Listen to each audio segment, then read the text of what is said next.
Driver মাহাপুর। ও এসে বলতেছে ভাই আজ 4 বছর গাড়ি চালাই, কিন্তু আজ প্রথম যাত্রাবাড়ি গিলাস লাগাইয়ে ভৈরের 2 টাকা ভিক্ষে দিয়েছি ভাই, শুধুমাত্র স্টুডেন্ট পাওয়ারে। আমার শুনে বুকটা গর্বে ভরে গেল। ভাই আমার স্টুডেন্ট ভাই বোনরা যেরকম ভাবে কষ্ট করতেছে, যেভাবে দায়িত্ব পালন করতেছে, ইতিপূর্বে দায়িত্বশীলরা সবাই যদি এরকম দায়িত্ব নিয়ে কাজ করতো তাহলে আন্দোলন সংগ্রাম করে আজকে দেশের এই পরিস্থিতি করা লাগতো না।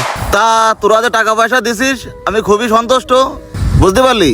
তা এই কদিন তো তোকে টিপটা হয়নি, তা আমার লেজো যে টাকাটা 800 টাকা 2 গাড়ির সেটা আমি নিচ্ছি, আর এই টাকা ফিরে নে ওই নাইদের 500 টাকা দিয়ে দিস নে। আর সবচাইতে বড় কথা কি জানিস নাইদ, স্টুডেন্টরা যে কায়দায় নিয়ম শৃঙ্খলা ভাবে তোকে চলতে বলতেছে, তোরা সেই কায়দায় ড্রাইভাররা নিয়ম শৃঙ্খলা ভাবে চল, দেখবি দেশটা খুব সুন্দর ভাবে চলবে।